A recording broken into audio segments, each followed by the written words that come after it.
तो hello friends, मैं नागेंद्र मिश्रा, आपका इस चैनल में पुनः स्वागत है। तो आज हमारा ट्रांसलेशन का 60वां भाग है, जिसके अंतर्गत हम पढ़ेंगे is to, am to, are to, was to और वर टू का प्रयोग। तो आइए देखते हैं कि किस प्रकार से हम इनका प्रयोग करते हैं।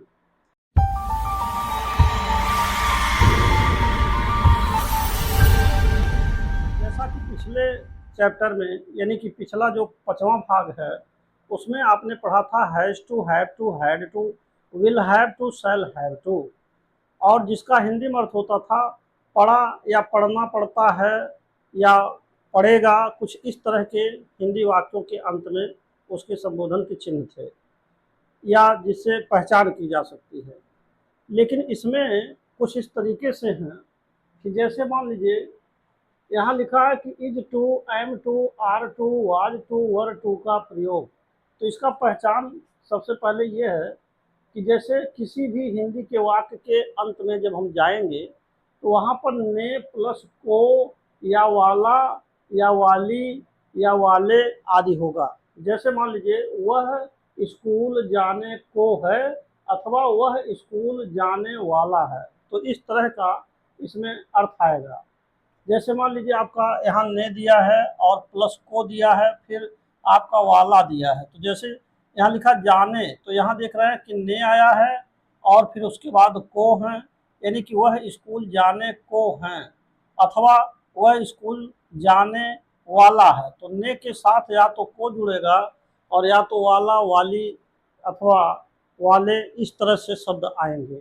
इसी तरीके से जैसे वे पढ़ने को हैं या वे पढ़ने वाले हैं, इसी प्रकार उसे काम करने को था या करने वाली थी। और जैसे हम दिल्ली जाने को थे या दिल्ली जाने वाले थे, इस तरीके के उदाहरण इसमें आपको मिलेंगे। जैसे वे घर बेचने को थे या बेचने वाले थे, इस तरीके के वाक्यांश मिलेंगे। और अब इसको हम देखेंगे कि किस प्रकार से हल करते हैं। तो सबसे पहले नियम यहाँ समझिए कि जैसे अगर प्रेजेंट टेंस है तो प्रेजेंट टेंस के अंतर्गत हम इज टू, एम टू और आर टू का प्रयोग करेंगे प्रेजेंट टेंस के आने पर। जैसे देखिए यहाँ लिखा है is to, am to, am to और यहाँ देखिए आर टू हैं। तो जैसे इज टू का प्रयोग हम he, she, it, Ravi, Sita, the boy, the girl आदि के आने पर करेंगे। और इसी प्रकार we, you, they, the boys, the girls के आने पर आर टू का प्रयोग करेंगे। और केवल आई के साथ आने पर, अगर सब्जेक्ट आई आता है तो हम एम टू लगाएंगे। अब देखिए जैसे एग्जाम्पल्स में पहला उदाहरण आपका है वह स्कूल जाने को है या वह स्कूल जाने वाला है।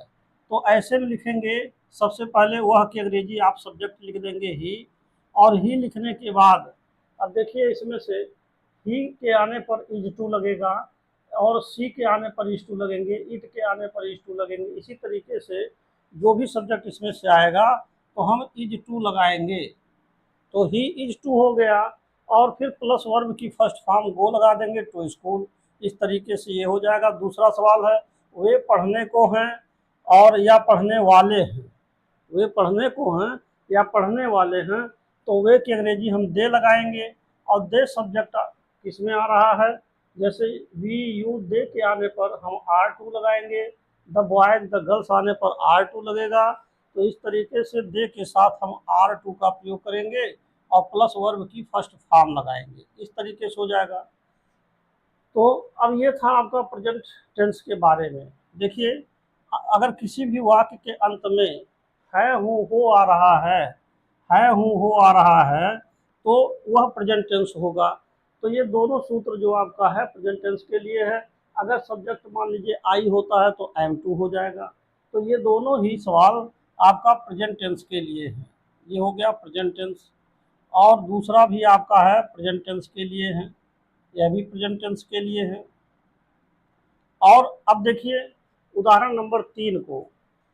तो उदाहरण नंबर 3 और उदाहरण नंबर 4 हम इस सूत्र से समझेंगे। जब जब कोई भी वाक्य पास्ट टेंस में आ जाएगा तो ऐसी स्थिति में पास्ट में वाज टू का प्रयोग he, she, it, Ravi, Sita, the boy, the girl आदि के साथ करेंगे।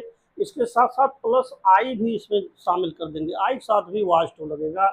और जबकि वर्ड टू का प्रयोग we, you, they, the boys, the girls के आने पर वर्ड टू। जैसे उदाहरण नंबर 3 में है, उसे काम करने को था, या वह काम करने वाली थी, ऐसा भी हो सकता है। तो ये हो जाएगा, उसे की अंग्रेजी सी लिख देंगे, और सी के अनुसार यहाँ वाज टू हो जाएगा। देखिए यहाँ इन सब्जेक्ट के साथ वाज टू लगेगा, ही आने पर, सी आने पर, अगर ही आ रहा, सी आ रहा, इट आ रहे हैं, रवि आ रहे हैं, तो ये सब वाज टू लगेंगे। और इसी प्रकार सी वाज टू हो गया, और फिर डू द वर्क हो गया। डू आपका वर्ब की फर्स्ट फॉर्म आ गया है। जैसे यहाँ पर वर्ब की फर्स्ट फॉर्म है, यहाँ पर आपका वर्ब की फर्स्ट फॉर्म आए हैं, यहाँ देखिए वर्ब की फर्स्ट फॉर्म आया है। तो इस तरीके से हम इसको हल करेंगे। चौथा नंबर आपका है, हम दिल्ली जाने को थे, या हम दिल्ली जाने वाले थे। तो हम की अंग्रेजी वी लगाएंगे, और वी के साथ हम क्या लिखेंगे, वर टू। जैसा कि यहाँ दिया है, वी आने पर, यू आने पर, दे आने पर, द बॉयज आने पर, द गर्ल्स आने पर वर टू लगाएंगे। तो ये हो जाएगा वी वर टू, और गो आपका वर्ब की फर्स्ट फॉर्म आ गया, और टू डल ही हो गया। अब एक सवाल यहाँ आता है 5वां नंबर, वे घर बेचने को थे या बेचने वाले थे। तो इसमें एक बात ये समझना है, यहाँ पर एक पॉइंट आपको समझना है, जिसे आप नोट कह सकते हैं, और ये जरूरी भी है। क्या दिया हुआ है कि जब कोई कार्य भूतकाल में होना या होना था लेकिन नहीं हुआ, तो उसे हम परफेक्ट इन्फिनेटिव यानी कि टू हैव प्लस वर्ब की थर्ड फॉर्म का प्रयोग करते हैं। कहने का मतलब यह है कि जैसे वे घर बेचने को थे, या वे घर बेचने वाले थे, तो जब कोई घटना या कोई कार्यक्रम जो पास्ट टेंस में होना था लेकिन अभी नहीं हो सका है, होना था लेकिन नहीं हो सका है, तो ऐसे स्थिति में हम लगाएंगे यहाँ पर देखिए, वे की अंग्रेजी हो जाएगा दे, और इसके बाद आप लिखेंगे दे के साथ वर टू हो जाएगा, यहाँ वर टू हो गया। और यहीं पर समझना है कि जो हैव और प्लस वर्ब की थर्ड फॉर्म जो आया है, तो देखिए टू प्लस है प्लस वर्ब की थर्ड फॉर्म, अर्थात टू है प्लस वी थर्ड यहाँ लिखा हुआ है। तो इसका हम प्रयोग करेंगे कि वे घर बेचने वाले थे लेकिन अभी तक वो घर नहीं बिका है, तब हम इसको परफेक्ट इन्फिनिटिव में यूज करेंगे। लेकिन अगर सामान्य तरीके से कहना हो कि जैसे वे घर बेचने को थे या वे घर बेचने वाले थे, तो ऐसे स्थिति में हम लिख सकते हैं, जैसे कि यहाँ दे आया है, दे के साथ आप वर लगाएंगे, और उसके बाद टू सेल लिखेंगे। तो यहाँ पर देखिए, यहाँ पर वर्ब टू के बाद आप देखिए वर्ब की फर्स्ट फॉर्म ही आया है, जैसा कि पहले हुआ है, और यहाँ देखिए आपका वर्ब टू आ रहा है। तो यानी कि वर्ब टू दे के साथ हम वर्ब टू लगाएंगे, और फिर वर्ब की फर्स्ट फॉर्म, अगर ये सामान्य है। लेकिन अगर ये कहना है कि कोई काम भूतकाल में होना था लेकिन अभी तक नहीं हो सका, जैसे वे अपना घर बेचने वाले थे, वो एक नया स्कूटर खरीदने वाले थे, इसका मतलब है कि अभी भी वो स्कूटर खरीदना चाहते हैं, अभी खरीद नहीं सके हैं। तो ऐसी स्थिति में हम इसको परफेक्ट इन्फिनेटिव में चेंज कर देंगे। परफेक्ट इन्फिनेटिव का मतलब ये हो गया कि टू प्लस है प्लस वर्ब की थर्ड फॉर्म। तो ये था आपका is to, am to, are to, और फिर आपका वाज टू और वर टू का प्रयोग।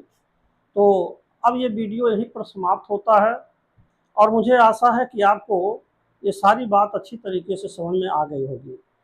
तो अंत में मैं आपसे यही कहूँगा कि कृपया मेरे चैनल को सब्सक्राइब अवश्य कर दें, and thanks for watching this video.